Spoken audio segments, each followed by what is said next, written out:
గరుడ పురాణం వ్యాస మహర్షిచే రచించబడిన అష్టాదశ పురాణాల్లో ఒకటి.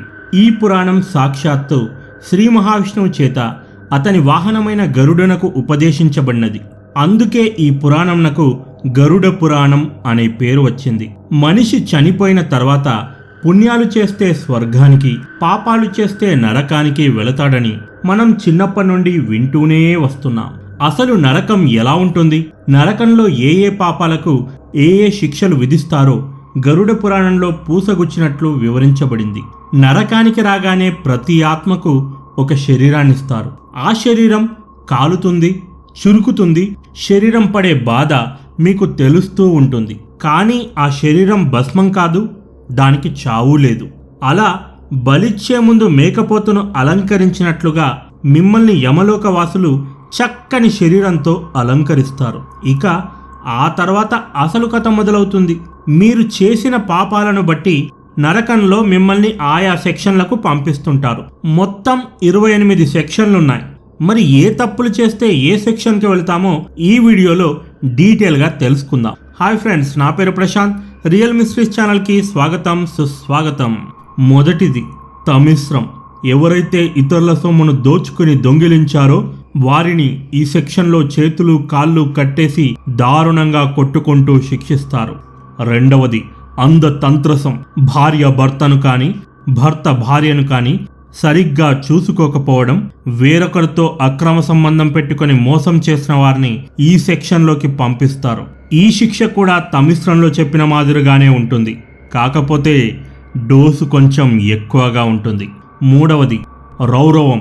ఎవరైతే ఇతరుల భూములను కబ్జా చేసి కుంభకర్ణుల్లాగా బలిసి కొట్టుకుంటున్నారో వారిని ఈ నరకంలో రురు అనే ఓ క్రూరమైన విషసర్పంతో కరిపించి హింసిస్తుంటారు. నాలుగవది మహారౌరవం. ఎవరైతే పూర్వీకుల ఆస్తిని వారి వారసులకు చెందకుండా మోసం చేసి ఆస్తిపాస్తులన్నింటినీ తమ పేరు మీద రాయించుకుని తేరగా అనుభవిస్తారు, అలాంటి వారిని దారుణమైన విషసర్పాలతో విరామం లేకుండా కరిపించి ఇక్కడ హింసిస్తుంటారు. ఐదవది కుంభీపాకం. ఎవరైతే మూగజీవాలను తమ సుఖం కోసం హింసిస్తారో, చంపుతారో వారిని ఈ సెక్షన్కి పంపుతారు. ఇక్కడ పాపులను సలసల మరుగుతున్న నూనెలో వేసి వేయిస్తారు. దీన్నే కుంభీపాకం అంటారు. ఆరవది కాలసూత్రం. ఎవరైతే తమ పెద్దలను గౌరవించరో, అవమానించి హీనంగా చూస్తారో అలాంటి వారిని వేడివేడి మంటల్లోకి తోసి కాల్చుతూ శిక్షిస్తారు. ఏడవది అసిత పత్రవనం. ఎవరైతే తమకు నిర్దేశించిన పనిని సరిగా చేయరో, విధి నిర్వహణను విస్మరిస్తారో అటువంటి వారిని ఈ సెక్షన్కి పంపుతారు. అసిత పత్ర అనగా రంపంలాగా కొయ్యగా కొనలున్నటువంటి ఆకులతో రక్తం వచ్చే విధంగా పాపుల వీపును విమానపు మొత మోయిస్తుంటారు.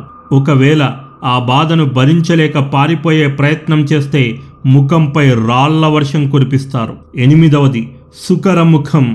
నాయకులు ఎవరైతే ధర్మబద్ధంగా ప్రజలను పరిపాలించరో, ప్రజలను ఇబ్బందులకు గురి చేస్తారో వారికి విధించే శిక్ష ఇది.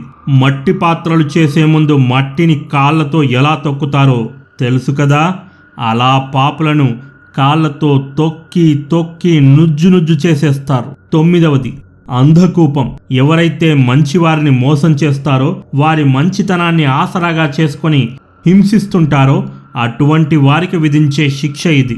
దీని ప్రకారం వారిని చీకటి గుహలోకి తోసి క్రూర మృగాలతో కరిపించడం, కొమ్ములతో పొడిపించడం చేస్తుంటారు. పదవది తప్త లౌహ. ఇది బంగారాన్ని దొంగతనం చేసే వారికి విధించే శిక్ష. దీని ప్రకారం ఒక పెద్ద పొయ్యిపై పెద్ద బాణాను పెట్టి కింద మంటలు పెట్టి వేయిస్తారు. 11వది క్రిమి భోజనం. ఎవరైతే అతిథులను అవమానిస్తారో, భోజనం కూడా సరిగా పెట్టరో వారికి విధించే శిక్ష ఇది. అటువంటి వారిని పాములతో, తేళ్లతో, కీటకాలతో కరిపిస్తారు. వాటిని ఆహారంగా తినిపిస్తారు. 12వది సల్మలి. ఎవరైతే హత్యలకు పాల్పడతారో, చిన్నపిల్లలపై అఘాయిత్యాలు చేస్తారో, వజ్రకంఠ కాసలి. ఎవరైతే జంతువులతో అన్యాచురల్గా శృంగారం చేసి వాటిని చిత్ర హింసలకు గురి చేస్తారో అలాంటి వారిని సూదులతో ఒళ్ళంతా గుచ్చి గుచ్చి చిత్రహింసలు పెడుతుంటారు. 14వది వైతరణి. ఇది యమలోకంలో ఉండే ఒక భయంకరమైన నది. ఇది మలమూత్రములతో, శరీర అవయవాలతో, మురికితో నింపబడి ఉంటుంది. ఎవరైతే తమ అధికారాన్ని దుర్వినియోగం చేస్తారో, తమ అధికారంతో ఇతరులను హింసించి తమ స్వార్థ ప్రయోజనాలను పొందుతారో అటువంటి వారిని ఈ నదిలో విసిరేస్తారు. వారితో మలమూత్రాలను, కుళ్ళిన అవయవాలను తినిపిస్తారు. 15వది పుయోదకం. ఎవరైతే ఆడవారిని మోసగించి పెళ్లి చేసుకుంటారో, వారిని హింసిస్తారో అటువంటి వారిని మలమూత్రాలతో నిండి ఉన్న బావిలోకి తోసివేస్తారు. 16వది ప్రాణరోధం. ఎవరైతే జంతువులను వెంటాడి చంపుతారో వారికి విధించే శిక్షే ప్రాణరోధం. పాపులను కట్టేసి వారి చేతులను, కాళ్లను, ఆ తర్వాత మిగిలిన శరీరాన్ని ముక్కలు ముక్కలుగా నరికివేస్తారు. 17వది విశాసనం. ఎవరైతే ధనవంతులు పేదవారిని చులకనగా తమ డబ్బు దర్పం చూయించి వారిని కించపరుస్తారో అటువంటి వారిని పదునైన శూలాలతో, బరిసలతో గుచ్చి గుచ్చి హింసిస్తారు. 18వది లాలాభక్షం.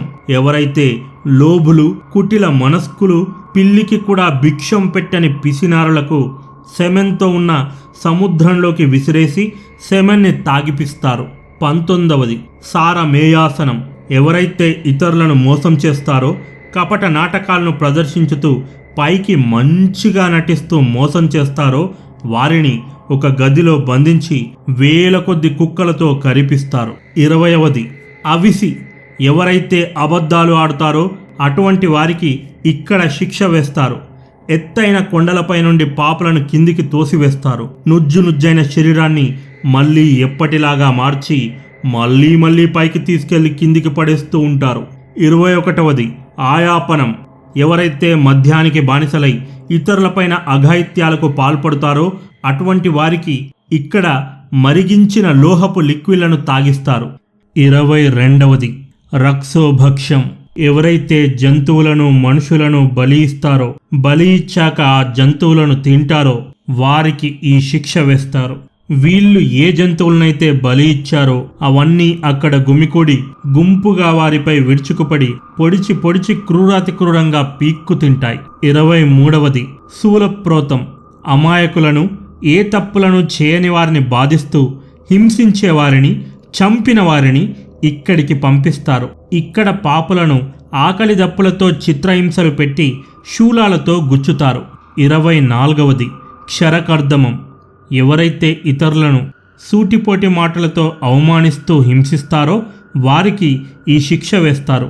ఇక్కడ పాపులను ఇనుప కొక్కాలకు గుచ్చి తలక్రిందులుగా వేలాడదీసి రకరకాలుగా హింసిస్తూ చుక్కలు చూపిస్తారు. 25వది దండసూకం.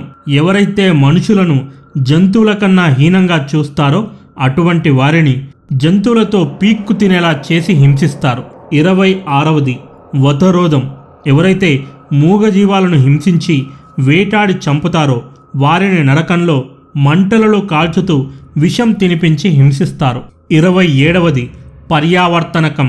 ఎవరైతే ఆకలితో ఉన్నవారిని ఆదరించక హింసిస్తారో వారిని క్రూరమైన పశు పక్షాదులతో పొడిపించి కరిపించి హింసిస్తారు.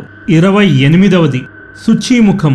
ఎవరైతే పిసినారితనం పీక్స్లోకెళ్ళి ఇతరుల కొరకు దేవుడెరుగు, తన కోసం తాను కూడా ఏమీ కొనకుండా తన శరీరాన్ని ఆకలి దప్పులతో టార్చర్ చేస్తాడో అలాంటి మహా పిసినారులను, అప్పు తీసుకుని తీర్చకుండా తప్పించుకొని తిరిగేవారిని ఈ సెక్షన్కి పంపిస్తారు. ఇక్కడ పాపుల శరీరాన్ని పదునైన సూదులతో ఒళ్ళు హూనమయ్యేలా గుచ్చి చంపకనే చంపుతారు. చూశారుగా నరకంలో విధించే శిక్షల గురించి. వీటన్నింటినీ నమ్మేవాళ్ళు ఉన్నారు, పుక్కిటి పురాణాలు అని కొట్టిపారేసేవాళ్ళు ఉన్నారు. అయితే నా ఒపీనియన్ ఏంటంటే నమ్మేద్దాం బాస్. నమ్మడం వల్ల కనీసం ఇలాగైనా జనాలు శిక్షలకు భయపడి ఇలాంటి పాపాలు చేసే ముందు 1కి 10 సార్లు ఆలోచిస్తారు.